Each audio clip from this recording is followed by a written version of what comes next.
Bonjour, bonsoir, bienvenue dans cette principale édition de la soirée. Voici les titres. 3 morts et 4 blessés.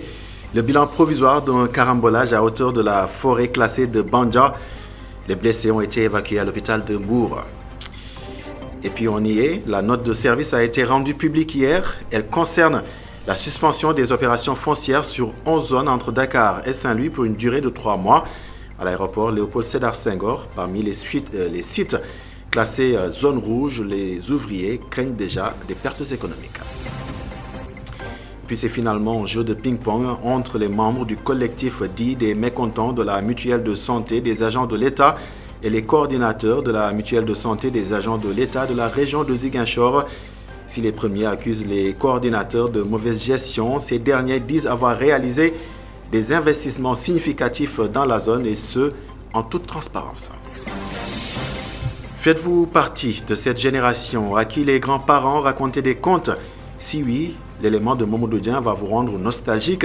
Il était à la grande nuit du conte, une soirée pour redonner à ce qui a fait partie de notre culture son lustre d'antan. Ce sera bien sûr avant la fin de cette édition.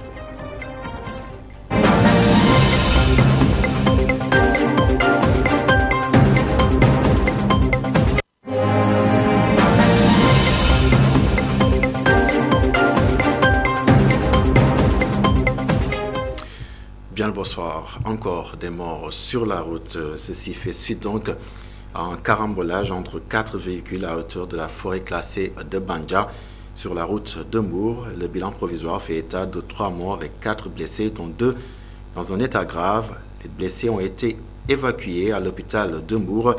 Le ministre de l'Intérieur, le gouverneur de la région de Thiès et le sous-préfet de Sindia étaient tous sur les lieux du drame.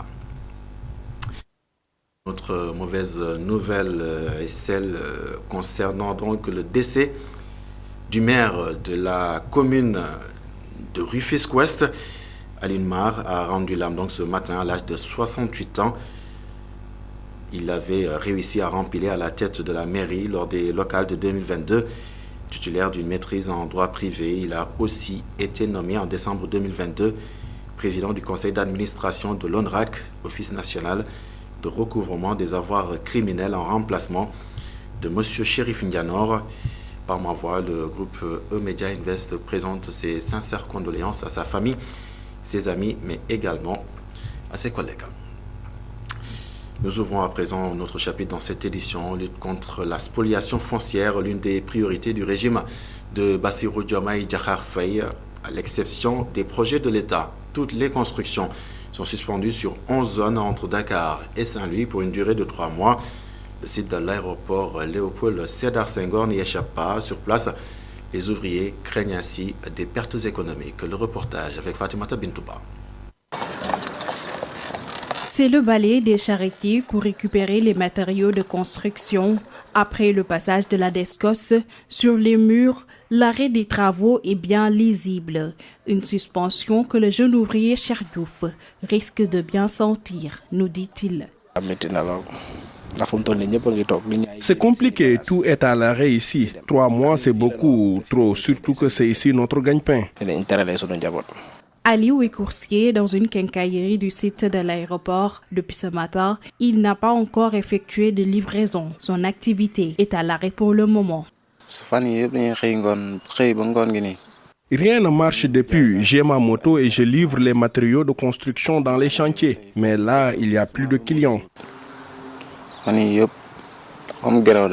Malik Mbaye fait le même travail que son prédécesseur Aliou. Désemparé, il ne sait plus quoi faire, surtout que sa famille compte sur lui et que désormais il est sans emploi.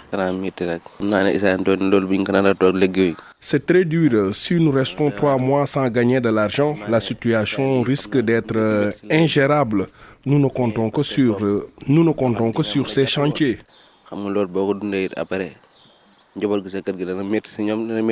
La note de la direction de la surveillance et du contrôle de l'occupation du sol est connue de tous. Le gouvernement s'engage à lutter contre l'occupation illégale dans une optique de transparence. Une décision qui n'est pas sans conséquences, malgré le souci de bien faire.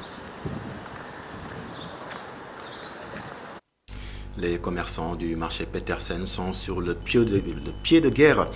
Et pour cause, le président du comité de gestion du centre commercial Petersen les a chassés du marché. Le différend est intervenu le lendemain de la fête de Korité. Face à la presse, ils ajoutent avoir porté plainte, mais en vain. Salou Diallo, leur porte-parole, interpelle ainsi l'État. C'est après la Korité, on avait laissé notre marchandise devant notre porte. À notre grande surprise, à la retour de la fête, on a constaté que nos marchandises n'est plus sur place. Nous avons saisi la loi, nous avons allé porter plainte par un B, vous avez vu. Ça c'est un huissier, constat de l'huissier. Nous avons porté plainte à la police. La police a fait son travail. À notre grande surprise, un jour, quand je descendais, ce jour-là, je suis resté jusqu'à 20h. Quand je rentre, j'ai constaté qu'un étranger est en train de verser ma propre marchandise qui m'appartient à moi personnellement. C'est après que j'ai appelé ce gars, j'ai dit il faut appeler la police. Parce que moi, j'ai vu un gars qui est en train de déverser ma marchandise. C'est après que le gars là, Cheikh Mbak, a appelé à la police. On les a saisis, ils sont venus, ils ont fait les constats. Que ce gars était en train de déverser la marchandise en dehors du tribunal de Rebeuss. Et après de cela, on a porté plainte à la police. La police a fait, ils ont arrêté un gars nommé Massamba Mbaye. Il a été en détention pendant 1 mois et quelques jours. À notre grande surprise, le jour du procès, avec toutes les preuves qu'on a montrées à la tribunal, on nous dit qu'il est libéré purement et simplement. Et nous, comment on va faire avec notre marchandise qui ne nous appartient pas? Nous interpellons l'État avant que nous fassions nous-mêmes notre... Et puis, il est inacceptable qu'une production subventionnée par l'État soit exportée sans apporter de valeur ajoutée ni créer d'emplois. Ce sont là les regrets du nouveau directeur général de la Sonacos. Elhadj Ndane Diagne a exprimé son mécontentement face à la concurrence chinoise sur le marché. Il était en tournée à Ziguinchor où il a aussi annoncé des prévisions de production records pour cette année. Par ailleurs, il a souligné la nécessité de renouveler les infrastructures vétustes. Nous suivons ces précisions. Aujourd'hui, la première chose que nous avons fait quand nous avons pris la tête de la société, c'est de faire l'analyse de tous les niveaux d'opération de la société. Donc, cette analyse nous a clairement montré qu'aujourd'hui, à l'état où les machines sont, elles sont capables de triturer jusqu'à 250 voire 300 000 tonnes de graines coques. Et ça, je pense que c'est quelque chose d'appréciable en termes d'opérationnalité. Maintenant, dehors, oui, on va voir que c'est des machines. Aujourd'hui, l'usine de Ziguinchor a été construite en 1932. Il y a eu des changements, il y a eu des travaux, il y a eu des réfections. De visu, à partir de dehors, on peut dire que c'est une usine vieille. Effectivement, elle est vieille. Mais qu'est-ce qui compte le plus? C'est la productivité des machines ou bien c'est l'âge des machines? Si on a des machines qui sont vieilles et qui sont productives, pourquoi pas? Cela ne nous a pas empêché de nous projeter sur un avenir beaucoup mieux construit autour d'une réfection, mais aussi autour d'un renouvellement du parc industriel. Ce matin, nous avons rendu visite à 4 ou 5 opérateurs, certains sont, je les ai aperçus ici, et nous leur avons expliqué les principales contraintes que eux et nous rencontrons sur le terrain. Vous en avez cité un, c'est-à-dire la présence des Chinois principalement. C'est une présence qu'on a pu constater. Mais ce que nous disons à tout le monde, c'est que nous n'avons pas peur de la concurrence. Et nous sommes prêts à aller au-delà de ce que nos concurrents sont capables de faire. Cependant, il est inadmissible et inacceptable qu'un pays finance et subventionne une production et que cette production se retrouve exportée sans valeur ajoutée ni création d'emplois. Ces Chinois ne créent aucun emploi dans ce pays. Ils n'ajoutent aucune valeur à notre production. Sinon, ils transfèrent les subventions de l'État que nous avons déjà mis dans ce secteur. Aujourd'hui, vous avez vu, l'État du Sénégal a relevé le niveau de subvention de 100 à 120 milliards.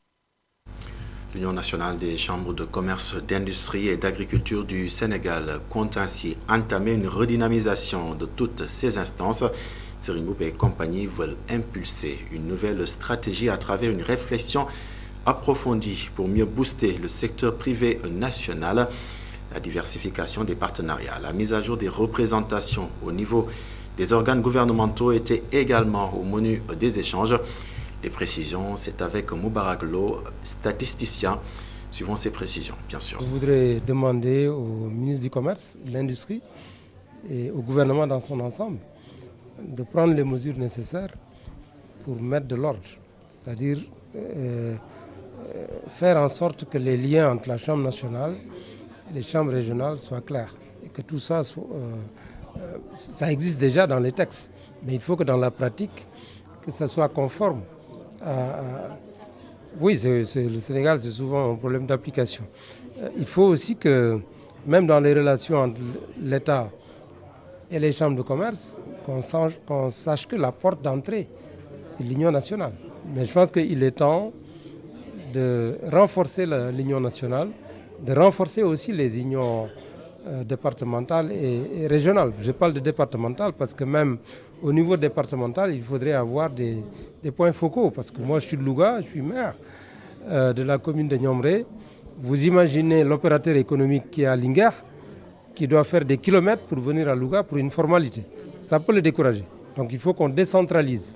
Il faut également qu'on mutualise les efforts parce que la Chambre de commerce, c'est une organisation qui a une mission de service public. Il y a beaucoup d'actions que l'État fait à travers la DER, à travers l'APIX. On peut mutualiser et regrouper les forces. Heureusement d'ailleurs, c'est le cas très souvent, mais il faudrait renforcer davantage pour que la Chambre de commerce soit le lieu où toute l'action en direction du secteur privé de l'État soit logée. Maintenant, on peut avoir des guichets uniques. Parce que ça aussi, vous avez vu que même dans le cadre de l'emploi ou de l'appui au secteur privé, parfois on fait des guichets uniques, mais ce n'est pas toujours logé à la Chambre de commerce. Donc il faut mettre de l'ordre dans tout ça. Ça mérite une étude, mais je pense que tout ça est faisable très rapidement, parce que ça va permettre de donner de la crédibilité au service public. À Ziguinchor, excédé, ulcéré, les membres du collectif dit des mécontents de la mutuelle de santé des agents de l'État ont fait face à la presse. Ils ont vivement décrié la gestion de cette mutuelle. Ils ont par ailleurs promis de manifester dans les prochains jours si aucune amélioration n'est apportée. Nous suivons les précisions de leur porte-parole.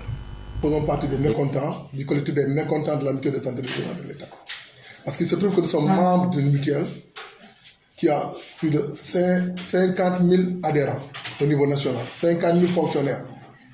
Et pour laquelle des mutuelles, chaque membre cotise 4 000 francs par mois. Si vous faites le calcul, on se retrouve avec 200 millions par mois et 2 milliards 400 par an.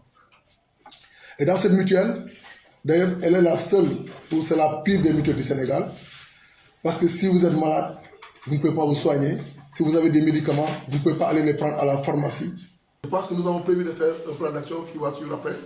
Je pense que la prochaine étape, c'est la visite au niveau des différents corps qui composent la fonction publique. Les agents de l'État qui sont les agents de la justice, les agents de la santé, les agents des forces armées, les agents du ministère de l'Intérieur comme la police et sapeurs-pompiers et autres. Mais c'est juste pour dire qu'il nous faut d'abord aller les rendre et les sensibiliser. Parce que nous avons tous le même mal à Ziguinchor. C'est quoi? Être malade ou avoir sa famille malade et ne pas pouvoir se soigner. Du coup, il nous faut sensibiliser. Après la sensibilisation, nous allons faire une assemblée générale. Et si ça ne bouge pas, nous allons battre le macadam à Ziguinchor, faire une marche pour dénoncer ce qui se passe au niveau de la mutuelle de santé, des agents de l'État. Et puis réponse du berger à la bergère. Les coordinateurs des sections départementales de Ziguinchor rejettent catégoriquement les accusations portées contre eux, des mots qui, à leur entendement, sonnent comme des allégations qui proviennent de personnes mal intentionnées et qui ne comprennent pas le fonctionnement de leur structure. Les explications de Bokar Sagna. Les investissements réalisés par le bureau exécutif en Casamance, puisque c'est de la Casamance qu'il s'agit, où la conférence de presse des soi-disant mécontents s'est tenue. Donc on va revenir encore sur les investissements de la Casamance.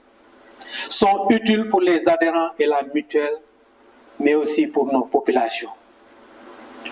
C'est pourquoi Les bureaux des sections départementales de Ziguinchor, Bignona et Oussouye s'insurgent et dénoncent avec vigueur les propos indécents et discourtois tenus par les membres de ce collectif à l'endroit des dirigeants de la mutuelle de santé des agents de l'État. Nous appelons les Sénégalais à la vigilance face à ces détracteurs qui ne développent aucune vision pour la mutuelle. Il y a lieu de constater que la conférence de presse animée par ces individus mal intentionnés s'est tenue dans le siège du syndicat des enseignants libres du Sénégal, authentique, CELSA. Pour rappel, je pense que c'est très important. Nous rappelons que la mutuelle est apolitique et n'est affiliée à aucun syndicat. L'adhésion est libre, individuelle et volontaire. Tout contrevenant à ces principes des statuts et du règlement intérieur peut faire l'objet de sanctions. Et puis sport, dans cette édition, le Gym Club de Dakar est en plein dans les préparations pour les Jeux Olympiques de la jeunesse de 2026. Dans cette salle, des jeunes gymnastes s'entraînent avec passion, malgré donc les stéréotypes négatifs sur les sports qu'ils pratiquent. Immersion dans ce Gym Club avec nos guides, bien sûr, on peut le dire, Aïssatou Kane et Serine Saliotama. C'est avec un regard admiratif que cette jeune fille, assise sur une des barres du Gym Club de Dakar, observe ses camarades s'entraîner. Sous l'œil attentif de leur coach, des enfants s'illustrent par leur agilité, que ce soit à travers des roulades, des saltos, des rotations ou encore sur les barres asymétriques et la table de saut. Un trio de petites athlètes se distingue par leur talent précoce. J'ai demandé à mes parents, s'il te plaît, j'ai envie de faire de la gymnastique et tout ça. Ensuite, ils ont m'amené ici. Quand j'étais petite, je suis tombée sur une vidéo et c'était Simone Biles qui faisait la gymnastique. Donc j'ai demandé à mes parents de faire la gymnastique. J'avais un ami qui s'appelait Maggie. Elle faisait de la gymnastique. Quand elle faisait de la gymnastique, moi j'ai commencé à copier. Les garçons et les filles se consacrent autant à la gymnastique récréative qu'à la préparation rigoureuse des compétitions. On essaie de former pour permettre aux jeunes filles et garçons qui sont là, qui viennent et qui s'entraînent pour progresser, pour aller faire des éléments de haut niveau, des éléments olympiques en fait. Mais le plus souvent, on fait des rotations, les barres par exemple, des éléments de suspension, des éléments de prise manuelle comme sous la barre, comme sur la barre, mais aussi avec la table de saut, avec les trampolines, avec la poutre et tout ça, donc c'est des mouvements. La gymnastique, en plus d'être un sport à risque, est souvent victime des stéréotypes. Le défi pour les coachs est de rester professionnels. On est confronté à beaucoup de blessures quand même, mais on fait avec. On fait en sorte qu'il y ait peu de blessures en fait, avec du matériel, des mousses, des tapis de réception qui sont super élevés comme ça et qui sont mous quand tu réceptionnes debout. Mais on n'est pas à l'abri des blessures, mais on fait tout pour les éviter. Sans beaucoup de problèmes en fait qu'on voit à l'extérieur, par exemple des attouchements et tout ça. On fait le tout pour être le plus professionnel possible. En dehors du club de Thiès, c'est le seul établissement au Sénégal à offrir un équipement de compétition de haut niveau. Souleymane Diatta, professeur d'éducation physique. On a un problème de matériel sincèrement par rapport à ça, mais on essaie de faire avec. Pour aller dans le niveau international même, je veux dire, c'est difficile. Parce qu'on ne peut pas faire le tri à part ici à Thiès. Parce que c'est les seules salles où il y a du matériel pour faire de la compétition. Dans la banlieue, ils n'ont que les tapis de l'école, ces genres de tapis. C'est difficile de faire la gym avec ça, pour aller au niveau. À l'horizon, les Jeux Olympiques de la jeunesse de 2026 se profilent. Dans l'attente, les jeunes athlètes nourrissent le rêve.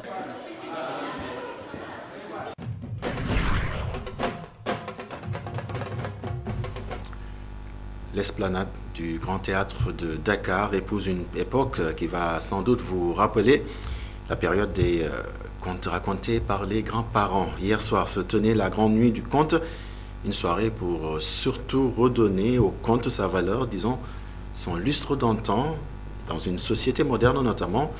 Le public nostalgique était au rendez-vous. Mamadou Dian et Séléman Diallo étaient également présents. Les conteurs et conteuses venus d'horizons divers se sont relayés sur scène pour narrer des contes à un public dont des enfants.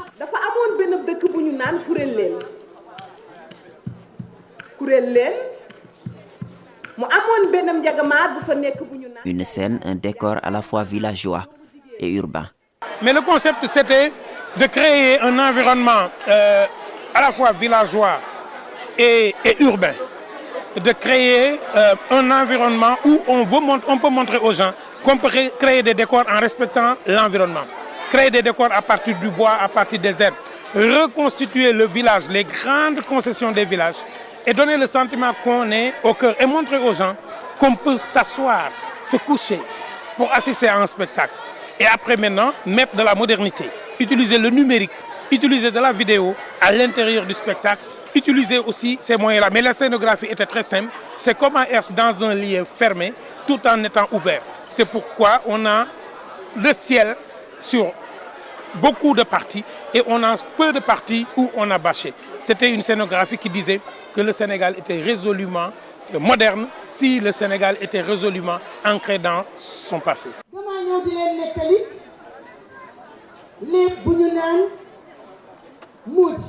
Faire retrouver au conte qu'on croit un art mineur son lustre d'antan, c'est aussi le sens de cette nuit. Une soirée aussi pour la promotion du consommé local, de la scène à la dégustation. Des plats traditionnels sont servis au public. Mais oui, du début à la fin, c'était le consommé local. C'était consommé local dans les matériaux que nous avons utilisés, consommé local dans le décor, consommé local dans la production scénique, mais consommé local surtout et surtout dans l'alimentation. Manger à terre, manger quelque chose de sain, mais manger quelque chose de sain et de très select. Le niveau était très élevé, je pense, au niveau de la nourriture.